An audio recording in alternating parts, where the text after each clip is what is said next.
anyone with a working brain could see right through this nonsensical story from the start. But everybody had to be careful because you don't want to be called a racist. You don't want to be called this. You don't want to be called that. We all knew this was Jussie Smollett 2.0. And that's exactly what has happened. If hate crime and racism is such a big problem in the United States and in the sports industry, then why do people have to keep on creating fake hate crimes that don't exist? Maybe, just maybe, the problem isn't really there. But here we have Bubba Wallace of NASCAR and this whole stupid noose story, which again, the moment I heard this, I'm like, this literally can't be true.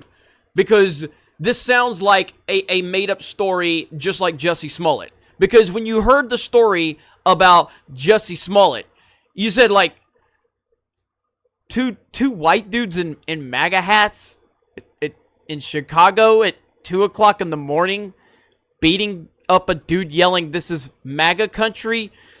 That sounds exactly like what people that invent hate stories about Trump supporters would believe would happen. But the reality of the situation is that doesn't sound real at all. And this story with Bubba Wallace, now, to be clear, I used to be a mega NASCAR fan. I stopped watching probably about 6 years ago. I watched through the Earnhardt era. I was around when, obviously when Earnhardt passed away, which was awful. Became a big Tony Stewart fan. And I still like Kyle Busch is probably the guy I would follow the most because I love his driving style. But I'm just kind of disconnected to NASCAR. It's become really commercialized in the past several years, and you can't keep up with who's driving what car anymore. So I just want to establish that I used to live and breathe NASCAR for a long time, but I'm just not into it like I used to be. But when it comes to this Bubba Wallace story, this was the dumbest thing I have ever heard, and it was really clear that something was up. It was really clear that this was a made-up story because that's the climate we're in now where we have to invent fake stories. Now, what's going to happen is, because this was nonstop on ESPN, ESPN never talked about NASCAR as much as they did when this fake Bubba Wallace story happened. ESPN's never talked about it. And suddenly, it became the topic on First Take. Suddenly, we got to talk about NASCAR. We got to talk about the good old boy sport now because we can build a false narrative around it. And then they all celebrated Bubba Wallace. They're all coming together. Over what? Over what? A fake hate crime? Because that's exactly what happened. Everybody knows within NASCAR, there's a lot of security around these cars and these garages. A random person just can't walk into the garage and do what was being accused of happening. So here we have it. The FBI has done their investigation. The FBI has completed its investigation at Talladega Superspeedway and determined that Bubba Wallace was not the target of a hate crime. The FBI report concludes, and photographic evidence confirms that the garage door pull rope, fashioned like a noose, had been positioned there since as early as last fall. This was obviously well before the 43 team's arrival and the garage assignment. We appreciate the FBI's quick and thorough investigation and are thankful to learn that this was not an intentional racist act against Bubba. We remain steadfast in our commitment to provide a welcoming and inclusive environment for all who love racing. Fucking horseshit.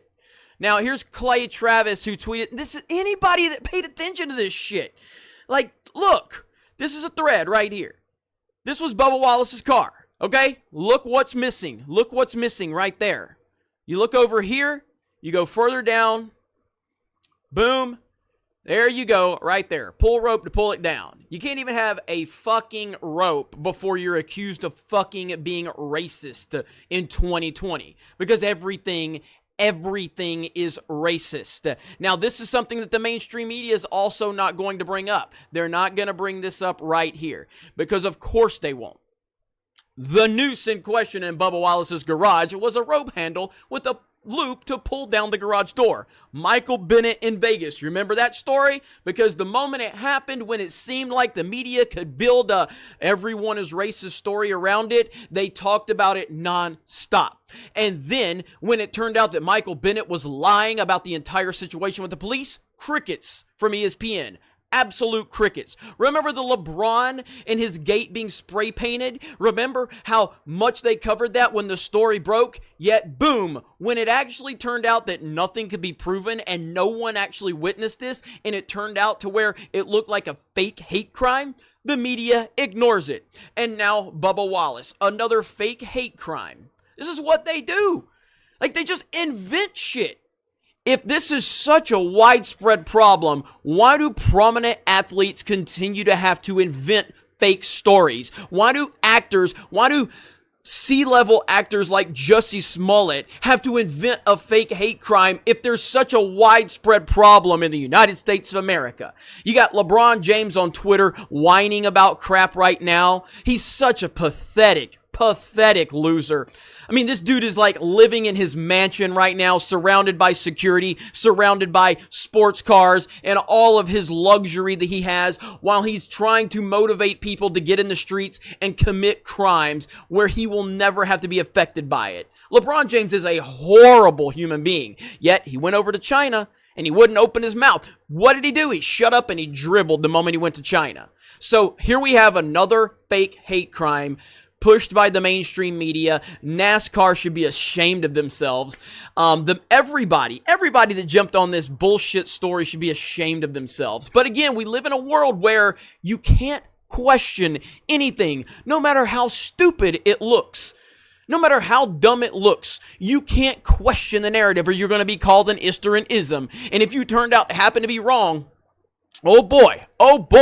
So anyway, that's where we're at. You guys have a great day. Thank you very much for being a subscriber to this channel. I don't make as many videos over here as I should. Ryan Kendall does a fantastic job on this channel. But this story is such bullshit. I had to cover this. When it broke, I really wasn't on my radar. And then the more I started looking into it, I was like, this is not true. This is not true. This is literally not true. And here we are, it not being true. Another fake hate crime invented for a narrative. But that's where we're at. Talk to you guys later.